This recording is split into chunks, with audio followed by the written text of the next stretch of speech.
My name is Lawrence Vernazza. I'm doing a report today on diesel particulate filtering and regeneration. This is for ATTC 4830. That is an online class. A DPF, or diesel particulate filter, they're used to trap soot or diesel particulate matter. Obviously to prevent it from going out to the atmosphere. So what has been employed is this DPF trap. Looks just like a muffler, looks like a catalytic converter. Again, it's called a diesel particulate filter. And it is used, to reiterate, to trap soot from going into the atmosphere. It is located in the exhaust stream, much like a catalytic converter, like a muffler. So over time, this gets to the regeneration portion of my presentation. The regeneration means over time, the soot is going to collect in this DPF. We need to get rid of it. If you don't get rid of it, it will clog and cause a drivability problem like a lack of power up a hill. Bottom line, we need to get rid of this soot out of the inside of this DPF. Or it will cause a customer complaint and a drivability problem. Most commonly, lack of power. So the regeneration function is a function that is taken care of by the powertrain control module, or PCM. And what does intrusive really mean? Intrusive really means that the PCM, when it decides to do the regen cycle, and I'll talk about that in a little bit, it is, intrusive test means the PCM is going to abandon or leave its normal operating characteristics for the purposes of, in this case, getting rid of the soot in the DPF.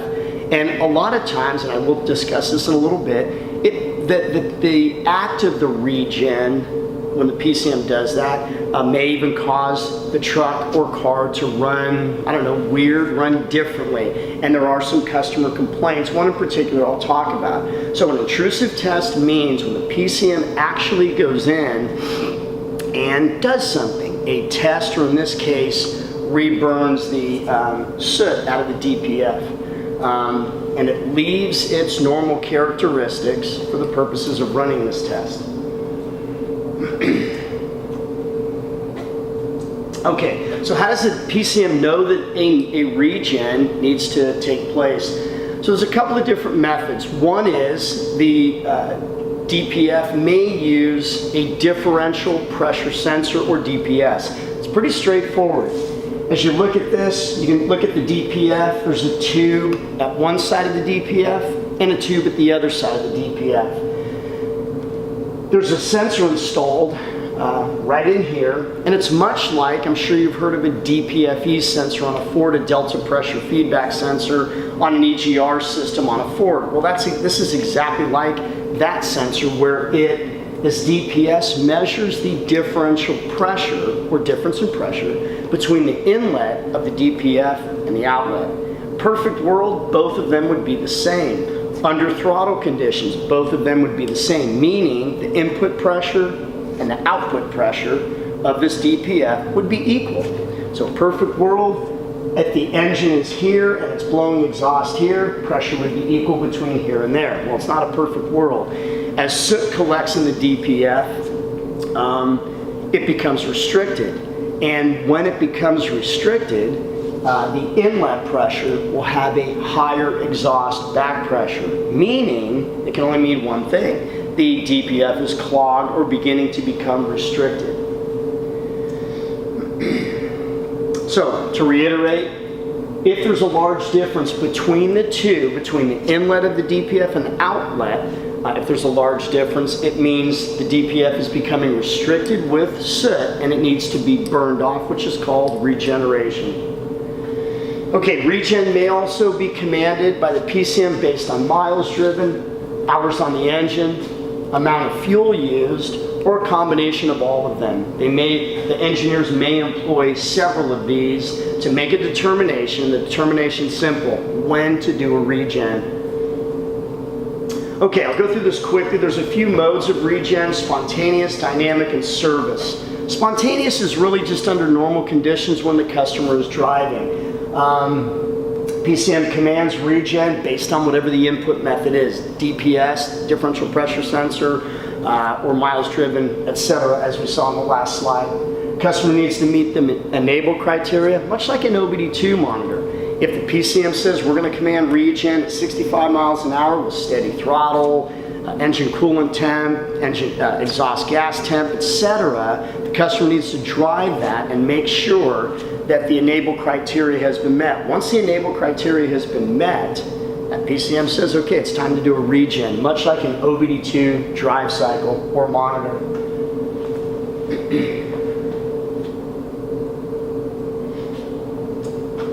Okay, if spontaneous is interrupted, like around here, I live in Northern California, we have a lot of traffic, and I'll talk about that in a little bit. If spontaneous is continually interrupted, dynamic will take place, and dynamic typically takes place after that warning light is on. That warning light is a little symbol, it's kind of cool. It's a DPF, and the little dots denote restriction or too much sit.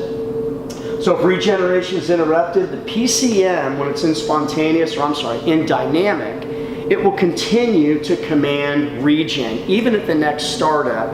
I put a little note here, the PCM gets aggressive. That PCM wants to get this regen accomplished, so it gets a little bit aggressive. Continuing down the aggressive slope, if that regen is interrupted enough times during dynamic, that light will begin to flash. That regen light will begin to flash. You now need to bring the car or truck in for service. And at that point, the service must be done with a scan tool. It's the only way to force a regen. I call it a forced regen. If they ignore the light and just keep driving, that DPF the fix may only be to replace the DPF, which I looked at some numbers, some are up to $8,000. So bottom line, they need to have the regen done. A tremendous amount of heat is needed when doing a regen. Needs to be about 1,000 degrees to burn that soot. There's a couple of ways of accomplishing this. The two most common are the General Motors Duramax, I'll show you a picture in a second, where it injects diesel fuel at the inlet of the DPF. And then Ford, which uses a command injection late within the combustion cycle, more specifically in the exhaust stroke. So here's a picture of what I just spoke of, the Duramax. It's kind of cool. Pretty simple. They put a fuel injector at the inlet of the DPF, and when regen is commanded, they literally blast diesel fuel, and with all of the exhaust temp, we now have this oven, kind of like a self-cleaning oven, and this oven, the DPF, begins to clean and burn off the soot. As I said, others like Ford will use I've got a couple of slides here, they will inject fuel late. This is a Power Stroke, 2012 I believe, a 13 Power Stroke. That's a lab scope. These are power side controlled injectors, which simply means the fuel injector is grounded all of the time, and the PCM energizes or sends B+ to that injector. It's actually higher than B+. It's usually around 65 volts to energize the diesel injector. They energize it. There's some current limiting here. They pulse width modulate. If you look in the slider, they pulse width modulate the injector, and that's in an effort to limit amperage. But bottom line, injection is from here to this point. And you'll notice here at the very end, when I was not commanding regen, that injection cycle did not appear. I took this while commanding regen with a scan tool, and it's kind of cool. They actually add fuel late. That's a complete injection cycle during the exhaust stroke to purposely send diesel fuel down to the DPF, knowing the exhaust valve is open, and the first place it's going to go is to the DPF, and hopefully get the DPF hot enough and burn off the soot. So in our area, in a metropolitan area, service regen at a dealership or even an independent that has a scan tool capable, it is definitely becoming very popular here. It's hard for the PCM to run a regen with all of the traffic that we have here in Northern California. So again, as a last reminder, when you need a service regen, when you've gotten to that point and the light is on or flashing, a service technician needs to hook up a scan tool and command regen. Here's just a few slides that I've got. This was a Ford that I was actually working on recently. Nothing big. I'm forcing a regen, and it's kind of cool. The PCM raises the idle to get exhaust temps up, get the DPF hot. There's some minimum temperature here, and you can see where things are in range. It will not force regen until that exhaust temp is up.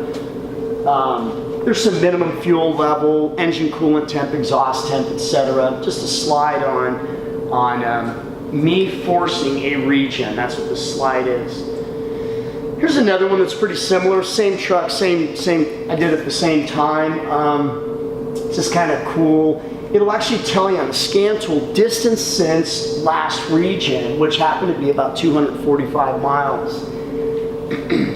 The other really cool slide, or scan data PID, is this one. The average distance between regens is about 450 miles. To me, that's a huge PID and a huge help to a service technician. So now he has something to look back on and refer to, and know just how often has this PCM during its entire life, how often has it had to do a regen, and what's the most common mile interval on this vehicle. To me, it's very helpful as a tech. Okay, so this vehicle was at 245. It did not do a regen, but I tried to force it, and this vehicle typically goes about 450 miles between regens. Here's another screen. I'm not going to cover it. It's nothing big, and very similar to the last one. It gives DPF voltage, the differential pressure sensor, DPS voltage, soot accumulation, and miles. Pretty cool. All right, the last thing I want to talk about, and then the presentation is done, and that's scan tools. They play an absolutely huge part in diesels, and a lot of techs don't really, they look at diesels as still this old mechanical system, and bottom line, a scan tool is imperative to work on today's diesel vehicles. That's the purpose of this slide.